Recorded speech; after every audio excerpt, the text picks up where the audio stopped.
জীবনের যে সংকটগুলো, সমাজের সংকটগুলো, এগুলো নিয়ে কাজ করতে মানে শিখেছি আরণ্যক নাট্য দলে থাকার কারণে। ময়নাপা একটু শাসন করে কিন্তু। হ্যাঁ, খুবই শাসন করে, ভালো শাসন করে। আত্মহত্যার উপরে এবং এত সুন্দর করে গল্পটা তুলে ধরেছে, মানে আমি পড়ার পরে মুগ্ধ। স্ক্রিপ্টটার বিষয়টা এত চমৎকার, আমার তো শুনেই ভালো লাগছে। এই যে তোমরা তিনজনে মিলে একটা দারুণ কাজ করছো, এটা সম্পর্কে আগে তুমি একটু বলো। এটা আসলে আমরা একটা নাটক করছি এখন। একটু বলি, ওই যে বললাম মায়া, এই মায়াটা তো আছে, এই মায়াটা তো ছাড়তে পারছো না। না না, মায়ার কারণেই তো থিয়েটার করা। থিয়েটার থেকে আমরা কি পাই? ওই যে এত দূর দূর থেকে ছেলে মেয়েরা আসছে, তারা অর্থ ব্যয় করছে, সময় ব্যয় করছে, টোটালটাই কাজটার প্রতি মায়া, ভালোবাসা, তাই তো? ঘুরে ফিরে এই থিয়েটারটা করি আমরা। আসলে কিছু তো সামাজিক দায়বদ্ধতা প্রত্যেকটা শিল্পীরই আছে, আমাদের আছে। তো সেই রকম দায়বদ্ধতা থেকেই আসলে আমি আরণ্যক নাট্য দলের দর্শকরা, নেক্সাসের দর্শকরা জানেন, তারপরেও বলছি, একটা শিক্ষা পেয়েছিলাম যে জীবনের যে সংকটগুলো, সমাজের সংকটগুলো, এগুলো নিয়ে কাজ করতে মানে শিখেছি আরণ্যক নাট্য দলে থাকার কারণে। সেই কারণে আমরা আসলে অনেক দিন ধরেই ভাবছিলাম যে কিছু একটা করি সমসাময়িক বিষয়গুলো নিয়ে। তো হঠাৎ করেই মানে মনে হলো যে আত্মহত্যা নিয়ে কাজ করি। তো আমরা সেইটা নিয়ে এখন কাজ করছি। সময় উপযোগী বিষয়। হ্যাঁ, একদমই, কারণ এটা একটা সামাজিক ব্যাধি হিসেবে দাঁড়িয়েছে। ছোটোখাটো বিষয় নিয়ে কেউ কাউকে সহ্য করতে পারছি না, মোবাইল দিল না বাবা মা, এটা হলো না সেটা হলো না, সুসাইড করলাম। তো আমাদের নাটকটা সেখান থেকেই মানে সেই ভাবনা থেকেই লেখা শুরু। বাকিটা মৌ বলুক।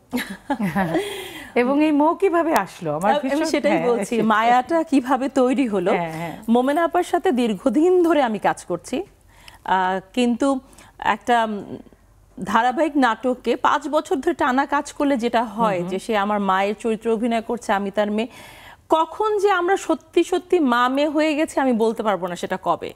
মানে আমাদের ফ্যামিলির যখন শুটিং থাকে তখন মোমেনা আপা না থাকলে আমরা বলি মোমেনা আপা নাই কেন, বা আমি না থাকলে। এবং এই যে নাটক করতে গিয়ে আমরা সবাই কিন্তু এখন যে মায়ের চরিত্র করে তাকে কিন্তু মাই ডাকছি। না, মা ডাকছি, কিন্তু সে তো আসলে বয়সে তো সেটা না, মায়ার সম্পর্ক, এটাই বলছি, বোন। কিন্তু সে কখনো বোন হচ্ছে, কখনো সে মায়ের মতো আদর করছে। একটা মায়ায় সে আমাদেরকে আটকে রেখেছে।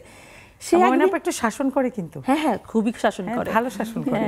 হঠাৎ করে সে একদিন আমাকে আমার চোখের দিকে তাকিয়ে বলল যে মৌ, একটা স্ক্রিপ্ট আছে, মঞ্চে কাজ করতে চাও? এমন একটা জায়গায় সে নক করলো আমার, একদম মানে মঞ্চে আমি আসলে কাজ করতে চাই, কারণ ওখানেও একটা মায়া। বাবা থিয়েটার করতো, আমি একসময় থিয়েটার করতাম, মানে এমন ব্যাকগ্রাউন্ড তো তাই। হ্যাঁ, এমন একটা জায়গায় সে নক করলো আমার।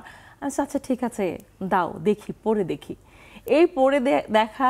তুমি বাবার কথা, তোমার বড় বোনের কথা বললে না কেন? না, বড় বোন পরে আসবো, থাকো, ওটা ধাঁধা থাকো, ওটা থাকো।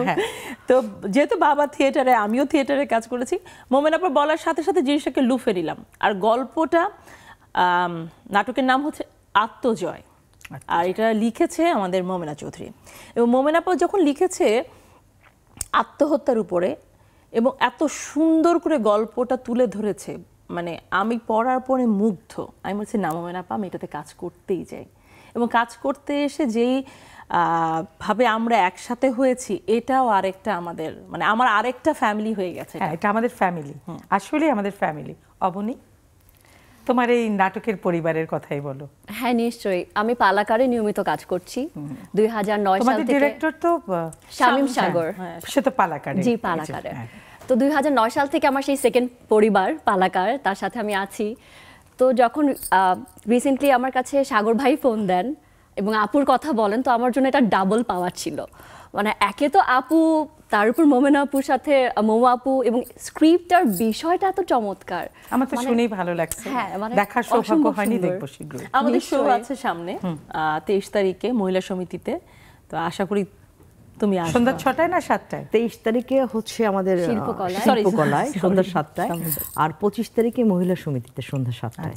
দর্শক শুনলেন তো, 23 তারিখ এবং 25 তারিখ। 23 তারিখ শিল্পকলা একাডেমিতে সন্ধ্যে 7টায়, আর 25 তারিখ মহিলা সমিতিতে। আপনারা আসবেন, আপনারা উৎসাহিত করবেন, এই নাটক দেখতে আসবেন এবং দর্শকদের আরও আপনারা বলবেন এটা একেবারেই সময় উপযোগী একটা গল্প। আশা করি আপনারা উৎসাহিত করবেন এই শিল্পীদের।